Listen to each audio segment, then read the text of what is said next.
Jalan kelima, pengaturan benar atas pengalaman kita akan Allah. Pengalaman perseorangan atau bersama akan Allah mendukung keyakinan kita akan kebenaran dan kebaikan hidup Kristen. Berapapun mengesankannya pengalaman tersebut, jika anugerah ilahi tidak pernah dialami, ajaran tersebut tinggal teori semata. Pengalaman religius yang dialami setiap orang pasti berbeda-beda. Dengan demikian, kita memerlukan suatu kejelasan teologis yang benar tentang iman Kristen yang menyediakan dasar untuk keabsahan pengalaman kita dan membentuk kerangka untuk mengerti signifikansi pengalaman tersebut. Sejak awal sekali, dalam kehidupan gereja telah ada penerimaan umum bahwa pengetahuan kita akan Allah memiliki dua sumber, yaitu Alkitab dan tatanan alam. Kedua hal ini dalam tulisan zaman itu disebut sebagai dua kitab Allah. Pengalaman ekstatik atau mistik tersebut adalah karunia untuk menguatkan gereja. Pengalaman ini diberikan bukan agar orang yang mengalaminya meninggikan diri atas orang Kristen lain yang tidak mengalami hal yang sama, tetapi pengalaman itu dimaksudkan untuk memimpin semua kita ke pengenalan akan Allah melalui Yesus Kristus. Meskipun tidak banyak dari kita yang mengalami pengalaman mistik yang dahsyat, realitas tersebut mendapat tekanan ulang dalam abad 12, terutama dalam pengaruh Bernard dari Clairvaux. Definisi pengalaman mistik. Mengalami Allah berarti memiliki pengalaman mistik tentang Dia. Pengalaman mistik adalah sejenis pengalaman spiritual yang memberikan tekanan pada kesadaran dan pengalaman langsung akan Allah, pada pengetahuan langsung dan intim akan Dia. Tokoh yang pertama yaitu Julian dari Norwich dalam rangkulan Kebaikan Allah. Julian dari Norwich lahir pada tahun 1342 dan wafat pada tahun 1416. Dilahirkan sesaat sesudah wabah hitam melanda Inggris dan hampir merenggut separuh penduduknya. Ia adalah seorang pertapa perempuan yang membaktikan hidup untuk pelayanan gereja. Kesehariannya untuk berdoa dan merenungkan tentang Allah serta memberikan bimbingan rohani bagi mereka yang membutuhkan nasihat darinya. Julian adalah perempuan pertama yang mengakui sebagai penulis literatur klasik dalam bahasa Inggris.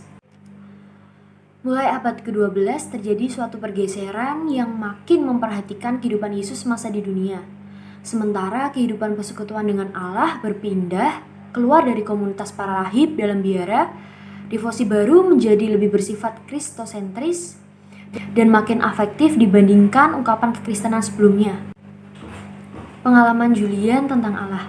Di tengah berlangsungnya Renaissance ini tanpa ia sendiri mengetahuinya, Julian menulis sebuah buku atas dasar 16 pengalamannya pada 8 Mei 1372. Mulanya, ia mencatat pengalaman ini secara singkat. Kemudian, selang beberapa tahun perenungan, ia menulis lebih panjang kedua tulisan ini yang masih ada hingga sekarang. Berikut tafsiran visi-visi Julian. Penglihatan pertama, citra darah menetes dari mahkota duri. Penglihatan kedua, memandang wajah Kristus di salib. Penglihatan ketiga, melihat Allah dalam segala sesuatu. Penglihatan keempat, memperlihatkan darah Kristus mengalir di mana-mana.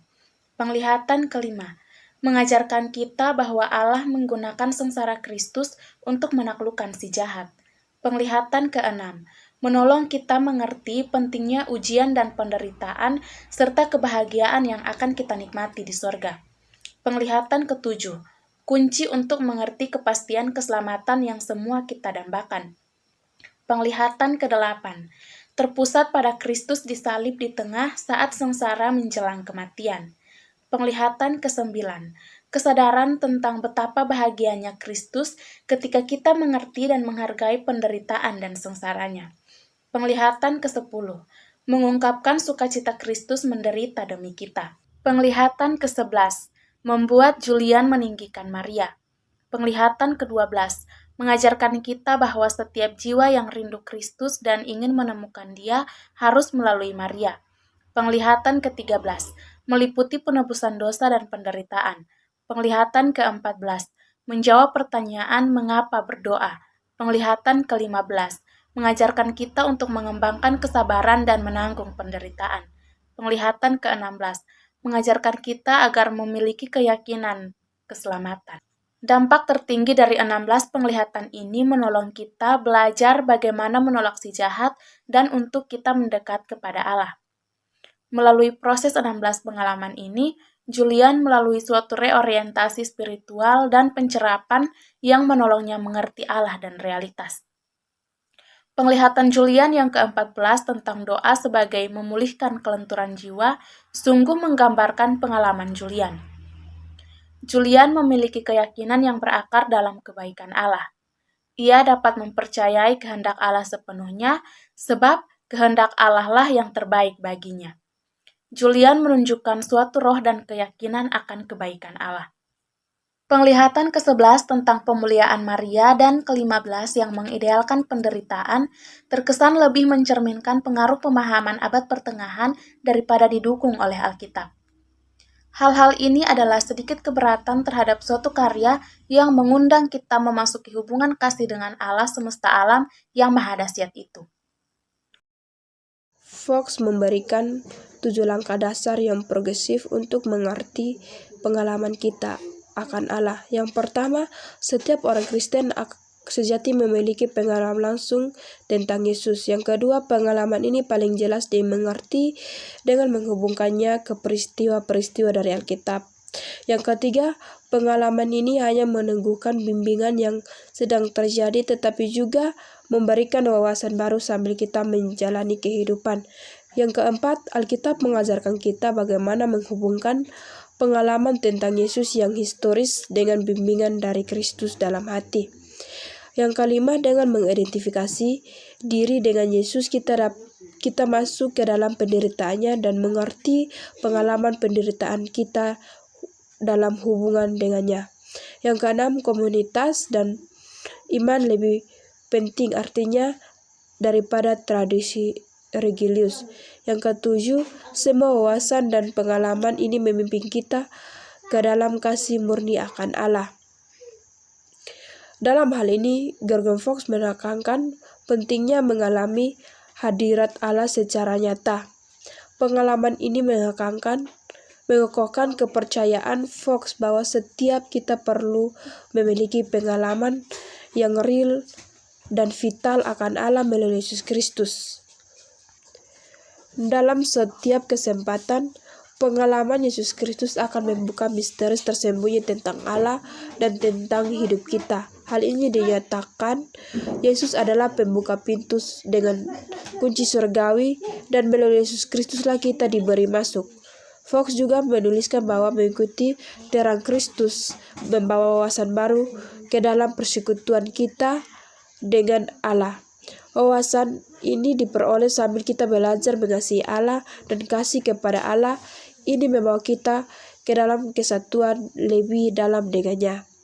Dalam mengembangkan pengertian tersebut tentang Kristus, Fox memakai 2 ungkapan secara silih ganti. Yang satunya ialah terang Kristus dalam hati. Yang kedua, Kristus sebagai guru dalam hati. Dan Fox menggabungkan rujukan kepada Roh Kudus dengan terang ialah Kristus yang nyata dalam segala perkara. Tujuannya adalah mengarahkan kita kepada terang dalam hati, yaitu Kristus yang dapat mengajarkan kita segala perkara. Dalam masing-masing kasus, Fox melihat kasih Allah yang tak berakhir sebagai pemuas semua kebutuhan kita sebagai manusia dan pola untuk kehidupan kita. Pada akhirnya, Fox mengerti persekutuan kita dengan Allah lebih penting. Pengalaman demikian menuntun kita ke dalam pengokohan rohani dan menyediakan keyakinan yang menghasilkan damai serta perhentian pribadi. Refleksi dan respon. Fox mengungkapkan berbagai fungsi Yesus di antara umatnya. Dalam perkumpulan besar di Firbeekveld, Fox mengajarkan orang yang berkumpul itu mereka sungguh dapat mengenal Kristus sebagai guru yang mengajarkan mereka, penghibur yang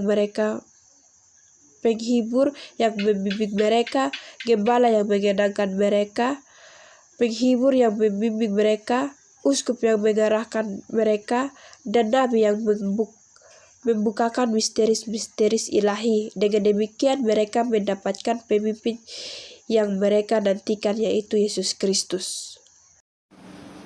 Peran pengalaman religius kita. John Wesley adalah salah satu tokoh yang paling dramatis di sejarah gereja. Ia mencari Allah dengan segenap kekuatannya, namun ia tidak pernah mendapat keyakinan untuk jiwanya. Ia menulis yang berisikan ia akan datang untuk menyelamatkan jiwa Indian. Namun, ia bertanya, siapakah yang akan menyelamatkan aku? Dan akhirnya untuk mencari keyakinan, terjawab setelah berjumpa Yesus Kristus yang hidup dalam sebuah pertemuan di London, yang mengubah pandangan hidup dan mengarahkan ulang pemikirannya. John Locke, filsuf besar bahasa Inggris aliran empiris dari abad ke-17. Dia percaya bahwa pengetahuan berasal dari pengalaman refleksi tentang pengalaman yang mendefinisikan relasi dengan Allah. Pengalaman yang dirasakan sebagai orang beriman. Wesley juga mendefinisikan tujuan utama kekristenan sebagai penolong kita mendapatkan jalan ke surga dengan sesuatu pandangan yang membedakan jalan Allah dari semua lainnya yang diciptakan manusia. John Wesley memulai segi empat pemahamannya dengan diawali dengan Alkitab agar mengerti kisah-kisah serta memahami lingkup dan rangkaian isi Alkitab. Cara agar mengerti Alkitab secara tepat, kita harus belajar membacanya dengan 3 tingkatan, yaitu yang pertama secara harfiah, kemudian menghargai nuansa Alkitab, dan cara yang tertinggi yaitu dengan membaca dalam percakapan dengan Alkitab itu sendiri. Kemudian yang kedua dari segi empat pemahaman Wesley, yaitu tradisi. Agar mencapai kehidupan yang terbaik diperlukan bantuan dari warisan para orang kudus gereja. Kemudian yang ketiga yaitu akal budi. Dengan memasukkan akal budi, Wesley memperlihatkan keperluan untuk kita memiliki refleksi teologis yang benar. Dan yang terakhir adalah peran pengalaman religius. Meski ditempatkan paling terakhir dalam segi empat pemahaman Wesley, ia percaya bahwa pengalaman kita akan Allah menentukan dalam mengkokohkan ajaran Alkitab. Refleksi dan respon. 2 wawasan untuk hidup rohani dari John Wesley yang perlu kita refleksikan, yaitu yang pertama, segi empat pemahaman Wesley tentang Alkitab, tradisi, akal budi, dan pengalaman. Sintesis ini adalah cara Wesley mematahkan tanduk-tanduk dilema yang menggantung tentang otoritas religius. Wesley dengan bijak mempertemukan keempat sumber otoritas ini sebagai satu tindakan penyeimbangan secara hati-hati, yaitu menekankan keutamaan Alkitab dan dukungan kesaksian tradisi, akal budi, serta pengalaman. Wawasan yang kedua yaitu kesanggupan Wesley membawa jumlah yang makin banyak ke dalam persekutuan, mengasihi dan mengembangkan akuntabilitas yang menopang pertumbuhan, dengan menetapkan kumpulan untuk persekutuan dan pemupukan, pertemuan kelas untuk pengajaran dan pelatihan, serta kelompok untuk pengakuan yang saling mengasihi. Wesley membuat struktur untuk pertemuan bagi orang Kristen yang biasa agar sebanding dengan Benedict dan penataannya yang dilakukan dalam dunia monastik. Friedrich Schleiermacher. Friedrich Schleiermacher dikenal sebagai bapa teologi modern, tetapi banyak aspek pemikirannya mulai dengan benar bahkan jika belakangan akhirnya sering menyimpang. Selang beberapa lama, kritik terhadap Friedrich Schleiermacher telah sedemikian menumpuk, sampai sebagian wawasan-wawasannya yang luar biasa kuat dan andal telah terlupakan sama sekali. Dengan terbukanya abad ke-19, arus yang membentur kekristenan mulai membawa korban pada agama yang terorganisasi. Salah satu contoh paling jelas adalah Prusia di abad 19, di mana teolog legendaris Friedrich Schleiermacher dilahirkan, hidup dan berkarya. Pada tahun 1768 sampai 1834, Friedrich Schleiermacher dilahirkan sementara gejolak serius sedang berlangsung. Ayahnya adalah seorang pegawai sipil dan banyak dari paman serta kakeknya yang pendeta. Masa itu menandai Schleiermacher muda untuk seterusnya yang menjalani sisa hidupnya dengan menjabarkan implikasi-implikasi iman religius atas dasar pengalaman vital tentang Allah. Ia mempelajari teologi di awal usia dewasa mudanya. Ia membawa edisi terjemahan tulisan Robert Barclay dan John Wesley. Kedua orang tersebut memaparkan keyakinannya dalam pengalaman religius yang mengesankan Schleiermacher. Pada abad peralihan 19, Prusia di mana Schleiermacher hidup sedang mengalami kematian religius yang secara umum sedang melanda Eropa. Makin banyak juga penulis dari sebagai disiplin yang menuduh apa yang mereka lihat sebagai dampak mencekik yang datang dari kekristenan. Lalu semakin sedikit kaum cendekiawan yang mencari persekutuan dengan Allah. Di tengah keruntuhan ini, Schleiermacher ingin menangkap keharusan vital persekutuan kita dengan Allah. Teologi terpenting yang pernah ia tulis ialah yang berjudul On Religion dan The Christian Faith, yang mengartikan pengalaman kita tentang Allah. Mulai tahun 1799, Schleiermacher mulai memaparkan suatu pembelaan untuk pengalaman religius yang masih relevan sampai sekarang melalui karyanya tersebut. Sebab tulisan itu menangkap inti vital dan setiap pengalaman sah tentang Allah. Dalam urutan cepat ia menyusun pemikirannya ke dalam 5 pidato terpisah. Masing-masing sanggup mengkomunikasikan vitalitas pengalaman Kristen yang ia percaya dan kasihi.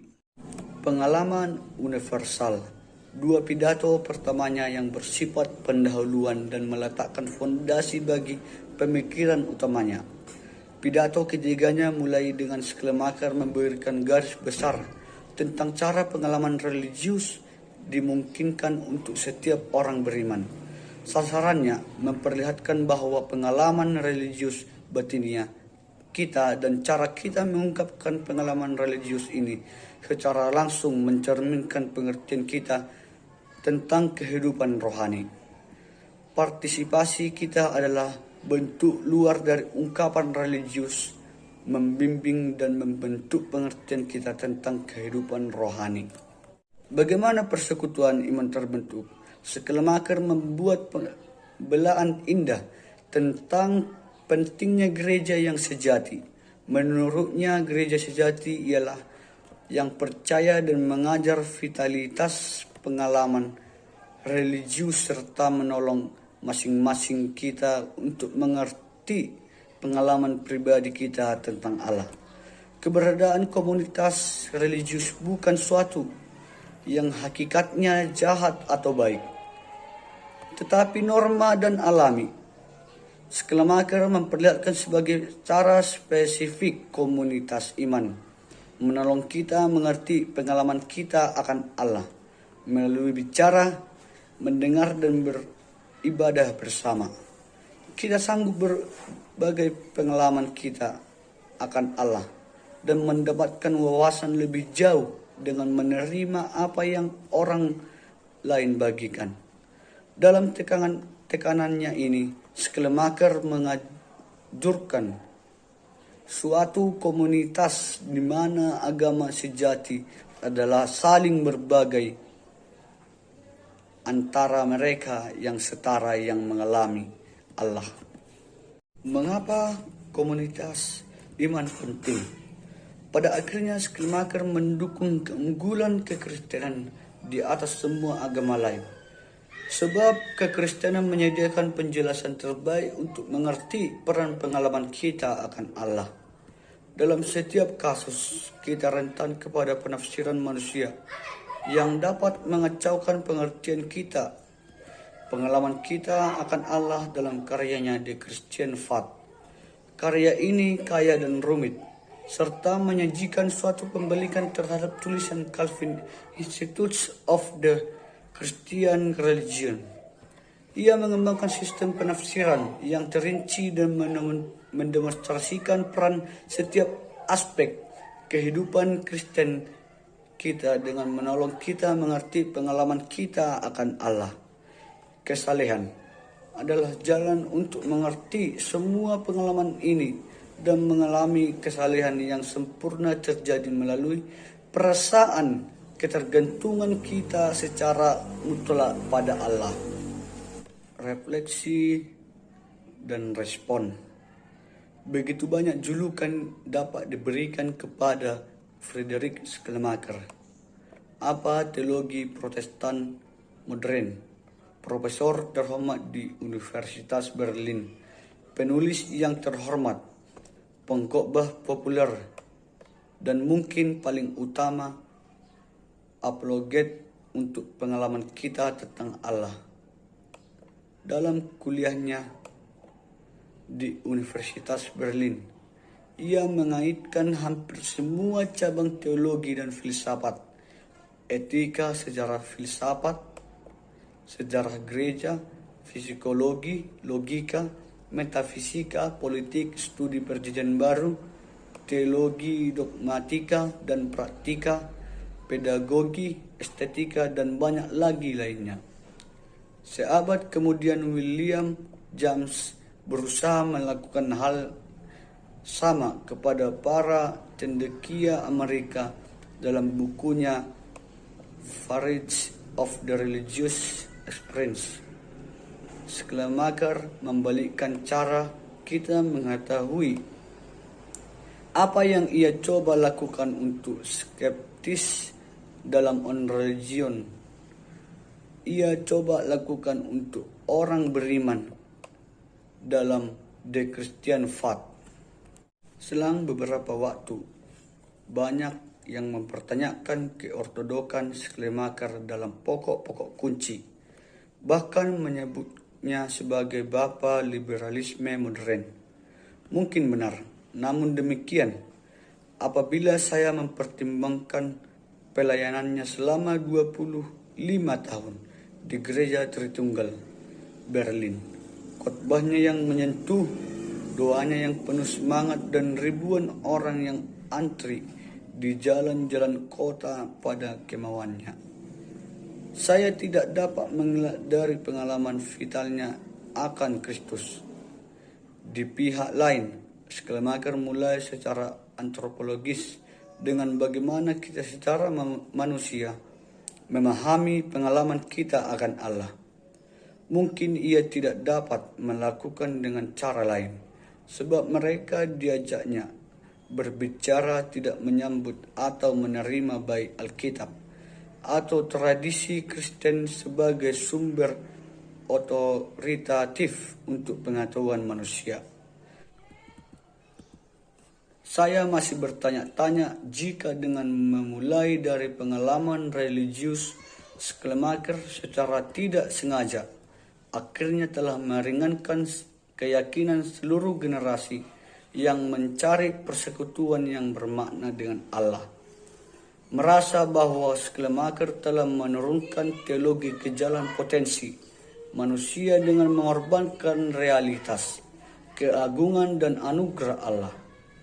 Meski demikian pun, Barth dengan sedih masih menghargai Schleiermacher, bahkan sambil berspekulasi bahwa Schleiermacher tidak menghilangkan semuanya jika melaluinya dapat terbit suatu teologi yang membawa pengaruh meyakinkan dari Roh Kudus. Schleiermacher sedang berhadapan dengan ide-ide pencerahan dan kebangkitan modernitas.